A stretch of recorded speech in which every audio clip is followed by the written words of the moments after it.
যেটা বুঝি যে বাংলার মানুষ আমাদের বিরুদ্ধে ভোট দিয়েছে, বাংলার জনমত আমাদের বিরুদ্ধে।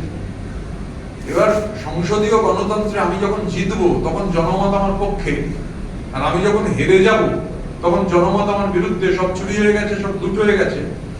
এটা মানুষ ভালোভাবে নেন না। এই যে ডিনায়াল মোড, হেরে গিয়েও যদি আমি মনে করি আমি জিতেছি, এটাকে ইংরেজি ডিনায়াল মোড গণতন্ত্রের জন্য একেবারে স্বাস্থ্যকর নয়।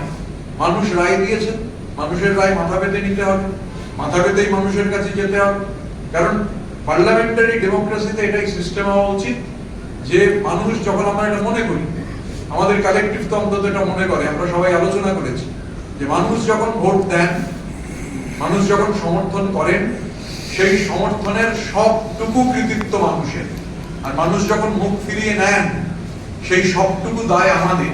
এবং আমি যদি সেই দায় মাথায় না নিয়ে উল্টে বলি যে আমি জিতিনি, আমি হারিনি, আমি জিতেছি, মানুষ সেটাকে ভালোভাবে নেয় না। আমি এটুকু বলতে পারি। একজন সুমিত রায় আছেন, আমাকে একদিন ফোন করে বলেছিলেন যে বস কথা বলবেন, এই সেই সুমিত রায়। আমি বলেছিলাম কোন বস? পুরো বস। এই সুমিত রায় অল পাওয়ারফুল, মানে এর কাছেই দেখা করতে যেতে হতো। আমাদের এরকম অনেক এমএলএ আছেন 5 ঘন্টা 6 ঘন্টা বসে থাকার পর সুমিত এসে বলে দিতেন যে বসের আজকে সময় হবে না। সুমিত রায় সম্পর্কে কিছু অভিযোগ, অভিযোগ তো এখন কানে আসছে। সুমিত রায় সম্পর্কে আমার ধারণা সরকার পূর্ণাঙ্গ তদন্ত করুক। এখন সুমিত রায় তো আবার শুনছি পালিয়ে বেড়াচ্ছেন, তো ধরা নিশ্চয়ই পড়বেন। সে নেপাল থেকে পড়বেন, না শ্রীলঙ্কা থেকে পড়বেন, না অন্য কোনো দেশ থেকে পড়বেন, নাকি রওনা দিয়েছেন ভানুয়াতুতুর দিকে, তা বলতে পারবো না। কিন্তু এটা আশা করবো যে সুমিত রায়ের কোমরেও যত তাড়াতাড়ি দড়ি পড়বে। পশ্চিমবঙ্গের বহু মানুষ, অন্তত আমাদের এই ব্লকে অনেকে আছেন, সুমিত রায়ের কোমরে দড়ি পড়লে তারা সবাই খুব আনন্দ পাবেন। পশ্চিমবঙ্গের বিধানসভা, যে বিধানসভায় মানে দিকপালরা সব বিধানসভার স্পিকার ছিলেন, পশ্চিমবঙ্গের বিধানসভা সে একদম শুরু থেকে যদি দেখা যায়, পশ্চিমবঙ্গের বিধানসভা একটা মডেল ছিল। কিন্তু খুব দুর্ভাগ্যজনক ভাবে 2011 থেকে 2026 পশ্চিমবঙ্গ বিধানসভার যে ওয়ার্কিং ডে যাকে বলে, সেই ওয়ার্কিং ডে জাতীয় গড়েরও নিচে, শুধু জাতীয় গড়ের নিচে নয়, গোটা দেশের যত বিধানসভা তার মধ্যে সব থেকে কম দিন পশ্চিমবঙ্গের বিধানসভা ফাংশন করত। এটা গণতন্ত্রের জন্য একেবারে সুখকর নয়, গণতন্ত্রের জন্য স্বস্তিদায়ক নয়, গণতন্ত্রের জন্য স্বাস্থ্যকর নয়। যে হুইমস এন্ড ফ্যান্সিতে বিধানসভা চালানো, বিধানসভা চালাতে হবে স্পিকার সোজা তাকাবে। স্পিকার যদি গোটা বিধানসভায় ডান দিকে তাকিয়ে থাকেন, স্পন্ডিলাইসিস হবে। হয়েছে কিনা আমি জানি না। একজন স্পিকার যদি গোটা বিধানসভা অধিবেশন চলাকালীন ডান দিকে তাকিয়ে থাকেন, 15 বছর ধরে ডান দিকে তাকিয়ে থেকেছেন, তাকে সোজাও তাকাতে হবে, ডান দিকেও তাকাতে হবে, বাঁ দিকেও তাকাতে হবে। এগুলো দুর্ভাগ্যজনক ভাবে হয়নি। এখন যেটা হয়নি, হাসিম আব্দুল আলিম, আমি সেই নামের সঙ্গে যাব না, দল মত নির্বিশেষে লোকে হাসিম আব্দুল আলিমের নাম কেন করে? কারণ স্পিকার কিরকম হওয়া উচিত সেই উদাহরণ দিতে গিয়ে সবাই হাসিম আব্দুল আলিমের নাম বলেন।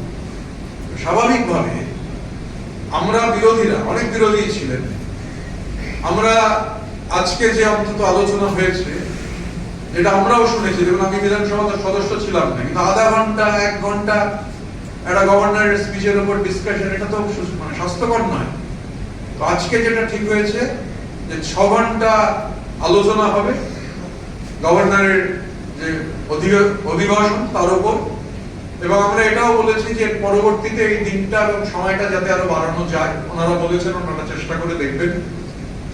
এবং বাজেটের উপর ঠিক হয়েছে 10 ঘন্টা আলোচনা হবে। আমরাও চাই যে একেবারে যে লাস্ট বয় আমরা, পশ্চিমবঙ্গের বিধানসভা সবার শেষে থাকবে, এটা কাম্য নয়, কাঙ্ক্ষিত নয়। 15 বছর ধরে লাস্ট বয় থাকতে থাকতে যে একটা অভ্যেস হয়ে গেছে, সেই অভ্যেস সবাই মিলে যাতে কাটিয়ে তোলা যায়। কারণ যেহেতু আমি আবারও বলছি, house belongs to the opposition, বাকি যারা বিরোধী ছিলেন তারাও তাদের বক্তব্য রেখেছেন, আমরাও আমাদের বক্তব্য রেখেছি। আমাদের মনে হয় যে বিধানসভার দিন, ওয়ার্কিং ডেজ, এই ওয়ার্কিং ডেজটা বৃদ্ধি করাটা খুব জরুরি। এই ওয়ার্কিং ডেজ বৃদ্ধি না করা গেলে একটা হাউস এরকম ভাবে চলতে পারে না। একটা হাউসের ফাংশনিং এর ক্ষেত্রে আমার মনে হলো হাউস হবে, আমার মনে হলো হাউস হবে না, এইভাবে সংসদীয় গণতন্ত্র চলে না। সংসদীয় গণতন্ত্র কারোর ব্যক্তি ইচ্ছার ওপর চলতে পারে না। সংসদীয় গণতন্ত্র একটা সিস্টেম, এবং আমরা দাবি জানিয়েছি এবং নানান ধরনের বিষয় রয়েছে। এবার আমরা বিষয়টা নিয়ে, যেমন আমরা আমাদের যে পরিষদীয় দল আছে তার মিটিং করব, কে বলবে এটা ঋতব্রত ব্যানার্জি ঠিক করে দেবে না যে এরা বলবে, আলোচনা হবে, আলোচনা হয়ে ঠিক হবে কারা বলতে চান, কতজন বলতে চান, কি বিষয়ে বলতে চান, তার মধ্যে এবার আমরা যতজনকে বেশি অ্যাকোমোডেট করতে পারবো সেটা অ্যাকোমোডেট করবো। কারণ 15 বছরে অনেক বিধায়ক আছেন তারা একদিনের জন্যও বলেননি, ওই চোজেন ওয়ান্সরা ছাড়া কারোর সুযোগ ছিল না। আমরা চেষ্টা করব এই কালেকটিভ ফাংশনিংটাকে দৃঢ় করার, সেটা অধিবেশন যখন চলবে আপনারা দেখতে পাবেন। কিন্তু প্রধান বিরোধী দল হিসেবে এখনো পর্যন্ত বিধানসভায় মান্যতা পেয়েছেন, আপনাদের দলের মধ্যে শুধু আপনাদের দল না আরো অন্যান্য দলগুলো রয়েছে, সেক্ষেত্রে আপনাদের যে ফ্র্যাকশন আছে তারাও রয়েছে, তারাও কি সুযোগ পাবেন? আমরা এটা, আমি ব্যক্তিগতভাবে কোনো কমেন্ট করতে পারবো না। আমাদের যারা কালেকটিভ আছেন সেই কালেকটিভ বসে আমরা সিদ্ধান্ত করব, সিদ্ধান্ত নেওয়ার পর ডেফিনেটলি আপনারাও জানতে পারবেন। দেখেছি যে বিরোধী দল যখন তাদেরকে বলতে দেওয়া হয়নি, বারবার বাইরে অ্যাজিটেশন হয়েছে, ইভেন এখানে আম্বেদকর মূর্তির পাদদেশে দিনের পর দিন বিরোধী বিধায়করা বলতে দেখেছে। এইবার বিরোধী দল হিসেবে, প্রধান বিরোধী দল হিসেবে আপনারা কি ভূমিকা পালন করবেন 18 তারিখের পরে? মানে আমরা কিভাবে, দেখুন, যদি ধারাবাহিকতাটাই চলতো তাহলে তো আমায় 10 বছর মুখে লিউকোপ্লাস লাগিয়ে বসে থাকতে হতো। যদি আমি ধারাবাহিকতার কথাই ধরি, যদি প্রেসিডেন্ট ধরে নি, কারণ আমিও তো শুনেছিলাম এই কথাটা যে 10 বছর লিউকোপ্লাস লাগিয়ে রাখবে। তো 10 বছর লিউকোপ্লাস লাগানোটা সংসদীয় গণতন্ত্রের জন্য স্বাস্থ্যকর নয়। যুগে যুগে কালে কালে যারা এরকম ভাবে বিরোধীদের কণ্ঠস্বর রোধ করতে চেয়েছেন তাদের কি হয়েছে ইতিহাস তার সাক্ষ্য বহন করে। তো বিধানসভায় বিরোধীকে বলতে না দেওয়ার ফলাফল ভালো হয় না। এখানে যখন প্রোটেম স্পিকার শপথ গ্রহণ হয় বা স্পিকার নির্বাচন হয়, তখন শাসক তারা বলেছিলেন যে 50% সময়, 50% সময় বিরোধীদের বলতে দেওয়া হবে। আজকে ওভারঅল টাইম ডিস্ট্রিবিউশন হয়েছে। এরপর যখন টাইম ডিস্ট্রিবিউশন হবে যে গভর্নমেন্ট কতটা বলছেন আর বিরোধীরা কতটা বলছেন, তখন এটা ক্লিয়ার হয়ে যাবে। তখন যদি দেখা যায় যে শাসক তার যে কথা তিনি বলেছেন হাউসে, আমরা আশা করব শাসক সেই কথা রাখবেন। সুতরাং সেই টাইম ডিস্ট্রিবিউশন হওয়ার পর তবে আমরা আশা করছি যে বিরোধীরা বলতে পারবেন।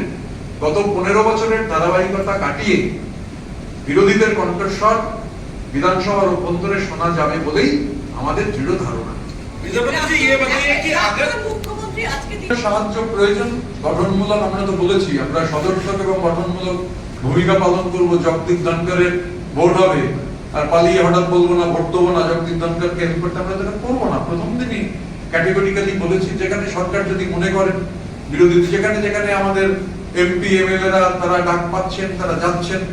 আমাদের বিধায়করা অনেকেই, অরুণাভ সেন প্রশাসনিক মিটিং এ বাগনান মিউনিসিপ্যালিটির দাবি তুলেছিলেন, মুখ্যমন্ত্রী বলেছেন সেটা করা হবে। প্রসূন ব্যানার্জি চাঁচলে মালদার প্রশাসনিক মিটিং এ চাঁচল মিউনিসিপ্যালিটি পেয়েছেন। স্বাভাবিকভাবে সরকার পক্ষের লোকেরাও যেমন উন্নয়নমূলক যে কাজ, আর মানে এই ধরনের প্রশাসনিক মিটিং বাদ দিয়ে, মানে অনেককে হয়তো শুনছিলাম, এখন তো সবাই যাচ্ছেন প্র্যাকটিক্যালি আর কি। মানে ওই 65 জন, তার বাইরে একজন জেলে আছেন, 65-র বাইরেও বাকি যারা আছেন আর কি 14 জন, তারাও যাচ্ছেন। মানে এরকম নেই, কেউ নেই যে বাইরে থাকছেন আর কি। জাহাঙ্গীর খানের লাঠিচার্জ করে ছত্রভঙ্গ করে। এই একাংশ মানে কতজন? একাংশ মানে 5ও হতে পারে, 10ও হতে পারে, 15ও হতে পারে, 20ও হতে পারে, 100ও হতে পারে। 1,68,000 ভোট পেয়েছিলেন ক্রাউন প্রিন্স, 1,68,000। BJP 15,000, CPIM 2,000। আমার ধারণা ছিল এই 1,68,000 লোক বোধহয় নেমে পড়েছে। তা যখন হয়নি, ফলতায় মিষ্টিবিলি হচ্ছে, জাহাঙ্গীর হাত জোর করে ঘুরছে। আমার কাছে খবর আছে, আপনি বললেন 150, ওখানে হাজার হাজার লোক মিষ্টিবিলি করছে। না জেনে কোনো বিষয়ে মন্তব্য করা ঠিক হবে না। আর 18 বছরের ঊর্ধ্বে ভারতবর্ষের মানুষ ভোটার, এখানে মেজরিটি মাইনরিটি, এগুলো কাঙ্ক্ষিত নয় আর কি। মানে এইরকম শব্দবন্ধের সঙ্গে অন্তত আমি একমত নই। স্বাভাবিকভাবে কি মামলা হয়েছে, কি প্রসঙ্গে মামলা হয়েছে, সেটা যিনি করেছেন বা যেখানে মামলা হয়েছে তারা বলতে পারবেন। আমি যেহেতু এই বিষয়ে জানি না এবং কমেন্ট, যারা তারা কোনো চিঠি নয়, শুধু চিঠি দেননি, তারা ফিজিক্যালি হচ্ছে উপস্থিত হয়েছে। ওই সংখ্যার বাইরে একাধিক বিধায়ক ফিজিক্যালি উপস্থিত হয়ে চিঠি দিয়েছেন। কুণাল বাবু সংখ্যা নিয়ে আসুন না, কে না করেছে। তো কুণালবাবু সংখ্যা নিয়ে চলে আসুন, শুধু বাইট দিলে হবে? সংখ্যা নিয়ে হাজির হন। तो आपका पार्टी का नाम क्या होगा, मतलब आपके असली तृणमूल है क्या है, इसके बारे में थोड़ा আমরা তো তৃণমূল কংগ্রেসের legislative party, we are the legislative party of Trinamool Congress inside the 18th West Bengal State Legislative Assembly. Mamata Banerjee